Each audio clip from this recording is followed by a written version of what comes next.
गुरुब्रह्मा गुरुविष्णु गुरुदेवो महेश्वरः गुरु साक्षात् परब्रह्म तस्मै श्री गुरुवे नमः।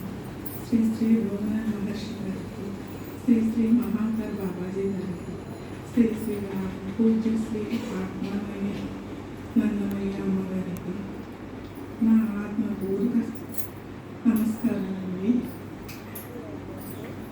నేను విష్ణు ఇంజనీరింగ్ కాలేజీలో లైబ్రరీలో 25 years నుంచి వర్క్ చేస్తున్నానండి. అమ్మగారు 2022లో మహాశివరాత్రికి భీమవరంలో క్లాస్ పెట్టారు.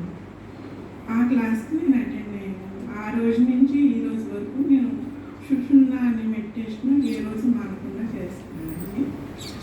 అసలు నేను ఇందులోకి ఎలా వచ్చానంటేనండి, 2021లో మా బ్రదరు కరోనాతో చనిపోయాను. చనిపోతే నేను చాలా డిప్రెషన్లోకి వెళ్ళిపోయానండి. ఒక 4-5 months ఫుడ్ తినేదాన్ని కదా, నిద్రపోయేదాన్ని కదా. అసలు ఆత్మ అంటే ఏంటి, నాకు ఎందుకు ఇంత బాధ కలుగుతుంది, ఆత్మ అనేది అని తెలుసుకోవాలని తపన మొదలైంది. అరుణాచలం వెళ్తే నేను ఈ డిప్రెషన్లో బయటికి రాగలనని అర్థమయ్యి, అంటే హృదయంలో మెసేజ్ వచ్చిందండి. అరుణాచలం వెళ్తే ఈ డిప్రెషన్లో నుంచి బయటికి రాగలనని మెసేజ్ వస్తే వెంటనే అరుణాచలం టికెట్స్ తీసుకుని వెళ్ళానండి. 21లోనే వెళ్ళానండి. 22లో అమ్మగారు మహాశివరాత్రికి ఇక్కడ క్లాస్ వచ్చాం కదండి. ఆ రోజు నుంచి కూడా రోజు మెడిటేషన్ చేస్తున్నాను. నాకు రోజు ఎనర్జీస్ ఎక్కువ ఫామ్ అవుతూ ఉంటాయండి. ఒక రోజు ఏం జరిగిందంటే, తెల్లవారుజామునేనండి మెడిటేషన్ చేస్తుంటే భోగనాథ్ మహర్షి గారు ఉన్నారు కదండి, మధ్యలో ఉన్న గురువు గారండి, హిమాలయాలు తీసుకెళ్ళారు. హిమాలయాల్లో ఉన్నామండి. భోగనాథ్ సిద్ధర్ గారు చాలా పెద్ద ప్రతిమ అండి. అది ఊహల్లో చెప్పలేనండి. రూమ్ కన్నా ఎక్కువ ప్రతిమ కింద ఉన్నారండి. కింద 1 ఎకరం పైనే ఖాళీ స్థలం అండి. పైనుంచి పూల వర్షం కురిపిస్తున్నారండి. అవి పారిజాతం పూలు కలర్ కాంబినేషన్లో ఉన్నాయండి.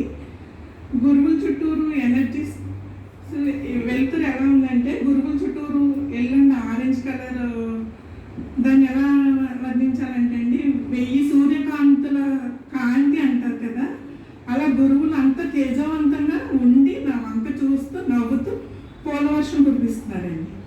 నేను ఆ పూలవర్షంలోనూ నాట్యం చేస్తున్నానండి. అంటే ప్రతి పువ్వు నన్ను టచ్ అయ్యి కిందకి పడాలని తపన పడుతున్నానండి. అంత ఆనందంగా ఉన్నాను.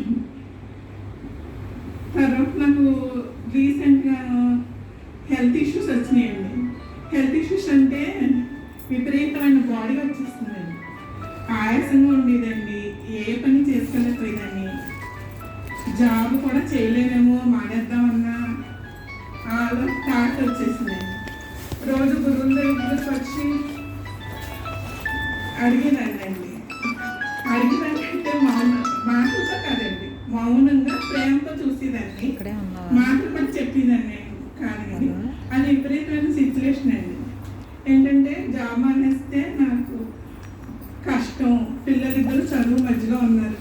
గురువులండి మీరే చేయండి, ఏం చేస్తారు, నాకైతే జాబ్ కావాలండి, జాబ్ మానకూడదండి, సిచ్యువేషన్ నుంచి నన్ను గట్టెక్కించండి తాపత్రయపడేదాన్ని. ఒకరోజు గురువులు తెల్లవారుజామున మెడిటేషన్ 4:30 వరకు చేసి పడుకున్నానండి. భోగనాథ్ సిద్ధర్ గారు, మహాంకర్ బాబాజీ గారు ఇద్దరు వచ్చారండి. భోగనాథ్ సిద్ధర్ గారేమో కుడివైపున పొట్ట దగ్గర ఉన్నారండి. మహాంకర్ బాబాజీ గారేమో ఎడమవైపు భుజం కానీ ఇక్కడ కూర్చున్నారండి. మనకి సిజేరియన్ చేస్తున్నప్పుడు ఓపెన్ చేసి ఎలా చేస్తారని పొట్టలో అలా అనిపించింది. కానీ నాకు పెయిన్ ఏమీ తెలియలేదండి.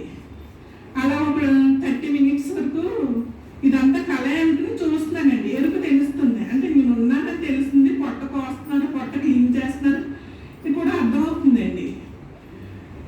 నేను అనుకున్నానండి అలా 5:30 వరకు జరిగిందండి. 4:45 టైంకి మెలకు వచ్చింది. ఇదంతా కళ కదా అనుకున్నానండి. తర్వాత 4:47 కానించి నాకు విపరీతమైన కడుపులో నొప్పి వచ్చేసి మోషన్ స్టార్ట్ అయింది.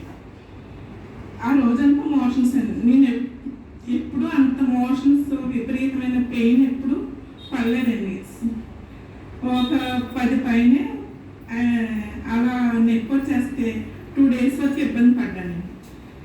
తర్వాత నాకు ఏం అర్థం కాలేదండి. మెడిటేషన్ చేశానండి. తర్వాత 3 రోజులకి మెడిటేషన్ చేసినప్పుడు గురువులు నాకు మెసేజ్ ఇచ్చారండి, మీ పొట్టంతా క్లీన్ చేశానండి.